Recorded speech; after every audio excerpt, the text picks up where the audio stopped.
Back to my channel. This is a reaction to another video from Raza Samo's own channel. The name title of the video is Killer Lady in Karachi Cars Accident, Natasha Danish Iqbal. तो इनका कोई जो है वो बहुत ही कोई strong financial background था शायद, तो उस वजह से शायद इन्होंने कुछ जो है वो इस तरह की वो ड्रंक थी या ऐसा कुछ था, और इसने क्या किया कि कोई एक्सीडेंट में लोगों की डेथ हो गई, तो इसको उसके बाद बरी कर दिया। मेरा ख्याल है इसका भी वो कोई इसके अगेंस्ट कुछ हुआ नहीं है, तो जिस तरह हमारे कंट्री में होता है। Anyway, let's see what happens in the video without any wasting any time. 3 2 1 गो। 19 अगस्त को एक एसयूवी 100 किलोमीटर पर आवर की स्पीड से चलती हुई एक मोटरसाइकिल से टकरा जाती है, जिसमें मेरा ख्याल है ये वाला चैनल इसका सीरियस वाले व्लॉग्स के लिए है। रज़ा सन्नो का ये है प्रो।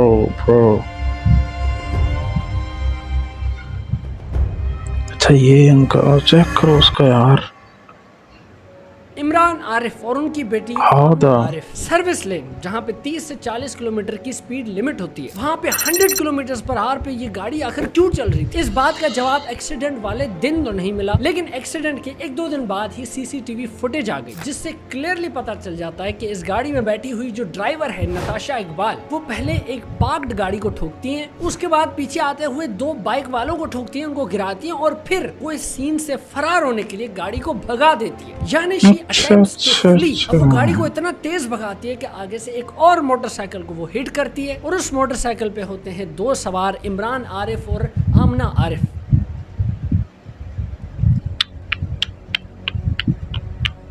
बेचारों की किस्मत यार। एक्सीडेंट के फौरन बाद ही उनकी डेथ हो जाती है। नताशा की गाड़ी भी कंट्रोल खो देती है और वो आगे जाके कहीं गिर जाती है। अब भीड़ जमा हो जाती है, पुलिस आ जाती है, लड़की को कस्टडी में लेते हैं। तुझे पता चलता है कि लड़की तो बड़े इन्फ्लुएंशियल और पावरफुल खानदान से है, तो फिर उनके लॉयर भी हाजिर हो जाते हैं। अब नताशा का लॉयर जो पहली चीज मजिस्ट्रेट के सामने रखता है वो ये है कि जज साहब, सेक्शन 302 लग सकता है, यानी कत्ले खता, गलती से मिस्टेक हो गया, इंटेंशन मर्डर की नहीं थी, एक्सीडेंटल उनकी डेथ हो गई। अब इस सेक्शन पे बेल हो सकती है, तो जज साहब हमें बेल चाहिए। लेकिन इन्वेस्टिगेशन से पुलिस को पता चला कि नताशा के पास तो लोकल ड्राइविंग लाइसेंस ही नहीं है, उसके पास ब्रिटिश ड्राइविंग लाइसेंस है। अब ब्रिटिश ड्राइविंग लाइसेंस जो फॉरेनर्स हैं, जो विजिटर्स हैं, उनके लिए टेम्पररी हद तक वैलिड हो सकता है, लेकिन नताशा की तो पूरी फैमिली यहाँ रहती थी, इनका तो बसेरा यहीं पे था, तो फिर ये उनकी नेग्लिजेंस 6 महीने या 1 साल के लिए वो केस है। ये एक्सेप्टेबल होता है। 320 से सेक्शन 322 बन गया, यानी कत्ले सबब, आपके सबब, आपकी वजह से कत्ल हुआ है, आपकी नेग्लिजेंस की वजह से कत्ल हुआ है। अब इन दोनों में डिफरेंस ये कि गलती से मिस्टेक हो गई और कोई मर गया, और आपकी वजह से कोई मर गया, और सेक्शन 322 बेलेबल नहीं है। तो फिर नताशा को बेल नहीं मिली और 14 दिनों के लिए उनको जुडिशियल रिमांड पे रखा गया। यानी बेल कराने वाली जो टेक्निक थी वो तो क्लियरली काम नहीं की। नताशा के हस्बैंड दानिश इकबाल, जो कि चेयरमैन है और सीईओ है मेट्रो पावर ग्रुप के, उन्होंने बोला कि मेरी जो बेगम है उनका तो 5 साल से इलाज चल रहा है, उस बेचारी की लगती भी ऐसे अजीब सी थी, पागल सी। वो गाड़ी लेके गई थी और ये एक्सीडेंट हो गया। लेकिन जब जिना हॉस्पिटल ने नताशा की मेंटल हेल्थ को ऑब्जर्व किया तो वो तो बिल्कुल स्टेबल निकली, यानी यहाँ पे एक और फेलियर हो गया। और दूसरा इसका काउंटर आर्गुमेंट ये भी हो सकता है कि रिसर्च करने पता चला कि जी नताशा 9 कंपनीज को हेड कर रही थी। मेट्रो पावर कंपनी की वेबसाइट के हिसाब से नताशा मेट्रो कैपिटल प्राइवेट की चीफ एग्जीक्यूटिव ऑफिसर है, JSDN इलेक्ट्रिक लिमिटेड की भी वो चीफ एग्जीक्यूटिव ऑफिसर है, फिर वो member of board of directors में भी है। बात यहाँ तक खत्म नहीं, गुल अहमद, अच्छा, उनमें भी नताशा सही 5 साल से जिस बंदी का जहनी इलाज चल रहा है, जिसकी मेंटल हेल्थ ठीक नहीं है, वो 9 कंपनीज को कैसे लीड कर रही है, जिसमें से 2 में वो चीफ एग्जीक्यूटिव ऑफिसर है। ये इतनी बड़ी कंपनीज कैसे किसी मेंटली अनस्टेबल लड़की को इतनी बड़ी डेजिग्नेशंस पे रख देते हैं। अब जिना हॉस्पिटल की जो रिपोर्ट थी उसमें तो क्लियरली पता लग गया कि वो बिल्कुल ठीक है,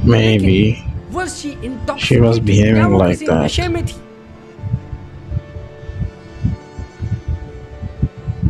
इस बात का जवाब अभी तक नहीं मिला। आई विटनेसेस जो हैं वो भी यही अज्यूम कर रहे हैं, जिस तरह से वो गाड़ी चला रही थी लग तो यही रहा था कि she is influenced some substance. ये बात अभी तक प्रूव नहीं हुई, लेकिन अगर ऐसा है तो फिर DUI driving under the influence के भी चार्जेस लग जाएंगे। अब ये सारी केस की पेचीदा डिटेल्स के दौरान एक फोटो सर्कुलेट होती है जिसमें नताशा विक्ट्री साइन बनाते हुए दिखती हैं और पीछे आर्मी ऑफ लॉयर्स है। ये पिक्चर क्लियरली फेक है और AI जनरेटेड है। अब ये देखिए यार, इतने सीरियस केस के दौरान किसी ने फोटो भी बना दी। खैर AI के नुकसानात और फायदे ये एक अलग ही टॉपिक है। अब सोशल मीडिया पे इस केस को लेके एक आग लगी हुई है। वो इसलिए नहीं है कि जी 2 लोग मर गए, नहीं, ये केस यार लोग लाइक ड्राइव करते हुए देखते ही नहीं है। एलीट है और विक्टिम एक गरीब खानदान से। अवाम सारी इसी बात पे कंसर्न है कि क्योंकि इन्फ्लुएंशियल फैमिली है, एक पावरफुल फैमिली है, तो ऐसा ना हो कि कहीं पावर का मिसयूज करते हुए लॉज में कोई लूप होल्स, कोई फ्लॉज ढूंढे जाएं। No fucking clue. Why the fuck it started right now? करके ऐसा ना हो कि नताशा जस्टिस से भाग जाए।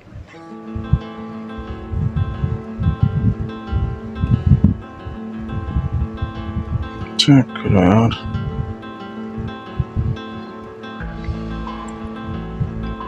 लोग पागल इसीलिए हैं क्योंकि ये ऐसा पहली दफा हुआ नहीं, ऐसा पहले भी हो चुका है। जैसे all of a sudden Shahrukh Jatoi को शाहजेब खान की फैमिली ने माफ कर दी। नताशा पे कौन से चार्जेस फाइल होते हैं, क्या होते हैं, ये तो पता लग जाएगा। लेकिन एक चीज तो आप ऑब्जर्व कर ही सकते हैं कि जब बात इंसाफ की तरफ जाएगी तो 2 सिनेरियोज बनेंगे। विक्टिम की फैमिली को ब्लड मनी दी जाएगी, दियत दी जाएगी, उनके फैमिली मेंबर्स की जान की जो कीमत है वो पे की जाएगी और विक्टिम की फैमिली माफ कर देगी तो सब रफा दफा हो जाएगा। दूसरा सीन कि विक्टिम की फैमिली ये माफी कबूल नहीं करती, वो ब्लड मनी यानी दियत के जो पैसे हैं वो कबूल नहीं करती, तो फिर नताशा को एक हैवी इम्प्रिजमेंट हो सकती है, अच्छे खासे लंबे टाइम के लिए वो जेल जा सकती है। वो तो फिर जो जज डिसाइड करेगा, लेकिन फिर punishment for Natasha would be severe.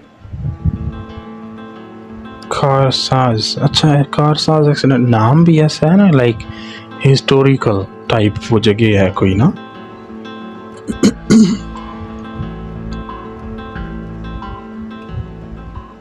Natasha के केस को साइड करके फिलहाल आप एक फिक्शनल केस पकड़े। अगर तो अक्यूजर बहुत पावरफुल है और विक्टिम बहुत वीक है, गरीब है, तो क्लासिक केस में अक्सर इस तरह होता है कि जो पावरफुल है वो अपने पावर का मिसयूज करके अपने से कमजोर को डराता है, धमकाता है और उसे बोलता है कि भाई पैसे ले ले, ब्लड मनी ले और केस वापस ले, माफ कर दे, रफा दफा कर देते हैं। अगर तो विक्टिम की फैमिली इस बात में नहीं मानती तो फिर थ्रेटन भी किया जाता है, ये मत करो, बात खत्म करो, अभी तो एक गया नहीं को। तो अक्सर गरीब लोग प्रेशर में आके माफ कर देते, अपने पैसे लेते हैं और निकल लेते। तो इसका मतलब क्या कि अगर आपके पास पैसा है तो you can get away with anything, even murder. Demand को सर में मारना किसी ने नहीं, कुछ करें तो ये हम सबका हक है, हमें करना चाहिए। सोशल मीडिया की आवाज बहुत पावरफुल है, बाकी तो इंसाफ की हम उम्मीद ही कर सकते हैं। जो डिसीज्ड हैं उनके लिए दुआ कर सकते हैं और विक्टिम की जो फैमिली है we can only wish them more strength and सब्र। केस अपनी जगह, सब कुछ अपनी जगह, लेकिन इस सब में सबक हमारे लिए भी है कि प्लीज ट्रैफिक के जो लॉज हैं उनका ख्याल किया करें, रिस्पॉन्सिबिलिटी के साथ ड्राइव किया करें, सड़कों पे GTA मत खेला करें, क्योंकि आपकी गलती की वजह से किसी की जान जा सकती है, फिर कत्ले खता या कत्ले सबब अंजाम बुराई होता है। चले जी, मिलते हैं आप किसी और वीडियो में किसी और बात करेंगे। तब तक के लिए भाई को दीजिए इजाजत, मैं चला, गुड यार।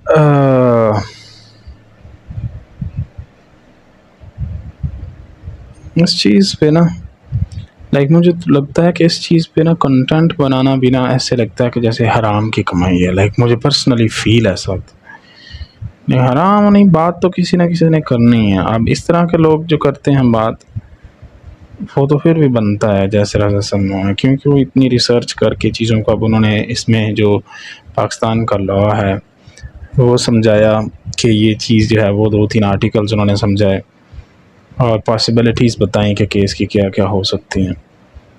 लेकिन मोस्टली जो है ना लोग बस कंटेंट की विजिबिलिटी के लिए ऐसे फ्रेश टॉपिक्स पे बनाते हैं। तो सिचुएशन यार ये है कि लाइक मैं ना कुछ दिन पहले वो रहता रहा, कुछ महीने पहले ना पाकिस्तान के कैपिटल में इस्लामाबाद। अब वहाँ पे आपको आइडिया है कि कोई 70-60% जो एक जनरल ऑब्जर्वेशन थी मेरी, वो बैंकों से उन्होंने लोगों ने रेंट पे ली हुई थी और गाड़ियाँ बड़ी बड़ी और न करते थे ये प्लाटों का काम और फेक प्लाट बेच बूझ के और सारा कुछ कर के। और वहाँ पे वो दूसरे भी हैं जो बहुत ज़्यादा हैं इस्लामाबाद में, ब्यूरोक्रेट्स भी, जो कि बहुत प्योर हराम का माल खा के बड़ी बड़ी गाड़ियाँ, लाइक एक बंदा अगर 1 लाख रुपया उसकी सैलरी या 1.5 लाख रुपया, इतना तो हम आराम से बैठ के किसी दुनिया के किसी कोने में बैठ के एक लैपटॉप से जनरेट कर लेते हैं, लेकिन हमारे पास तो ऐसा नहीं होता। तो इन लोगों के पास इतनी बड़ी बड़ी गाड़ियाँ करोड़ों की कहाँ से आ जाती हैं, तो ऑब्वियसली वो हराम के पैसे होते हैं। तो लेकिन उनका जो रवैया और तकब्बुर होता है ना, लाइक लिटरली मुझे सबसे बुरी जो चीज़ लगती थी वो ये लगती थी कि अगर मेरे साथ करीबी एक था, एक ना कैश एंड कैरी, वहाँ पे जाता था कोई, अगर आपका लिटरली ऐसे ऐसे बच्चे और ऐसी ऐसी फैमिलीज़ वहाँ पे शॉपिंग कर रहे थे कि अगर आपका बिल भी कम बना है ना, तो लोग आपको ऐसे जज करने वाली नज़रों से देखते थे कि यार इसने इतनी सी चीज़ें ली हैं, लाइक आपको सलाम नहीं लेते ये लोग। हमारे इतने कोई मनी ओरिएंटेड और लाइक साले ग्लोबल टाइप हैं कि अगर आपका बिल कम बनता है, ये भी नहीं कि अगले के सिनेरियो को देखे बिना उसको जज करना, कि ये भी नहीं करते कि चलो उसका लाइक जो भी है, पता नहीं अगला बंदा किस वजह से थोड़ी शॉपिंग कर रहा है, लेकिन उन चीज़ों की मुझे केयर भी नहीं थी और किसी करनी भी नहीं चाहिए। लेकिन ये लोगों का जो रवैया है ना हमारे, और ऐसे ऐसे लाइक इस तरह की जो टिपिकल जो हराम खाने वाली वो फैमिलीज़ है ना, उनको आप देख रहे हैं, उनके बच्चे ऐसे ओवरवेट से, शक्लें बिगड़ी हुई, साले गंदे किस्म के लोग, लाइक कोई जैसे होता है ना घिन बदबू वाले लोग, लिटरली घिन बदबू वाले। एक उसके साथ कोई आंटी होगी, लाइक उनकी वालदा, और ये वो उसने को 2 किलो मेकअप थोपा हुआ होगा, उसका रवैया ऐसे होगा जैसे कि सारा कोई, ये तो बहुत ही कोई मतलब क्वीन ऑफ वेल्स है, उस तरह का उसका रवैया। तो अब लोग ही ऐसे हैं यार, माशरा ही ऐसा है। ये पैसा, इन लोगों ने नस्ली तौर पे पैसा नहीं देखा, लाइक ये वो लोग हैं जो कि बने एक ही नस्ल के अंदर बने और बिगड़ भी गए। तो जो बंदा होता है ना नस्ली ख़ानदानी पैसे वाला, लाइक जिनका नस्ल दर नस्ल पैसा चलता है, उनका रवैया बिल्कुल डिफरेंट होता है, उनका ये नहीं होता। ये हमेशा आप देखना ऐसे लोग जो होते हैं जिनके पास वक्ती तौर पे टेम्परेरीली जिनके पास पैसा आता है, वो लोग ऐसा बिहेव कर रहे हैं। एनीवे, खुदा सबको माफ़ करे यार, क्या कह सकते हैं। Thank you so much for watching my video, see you in next video.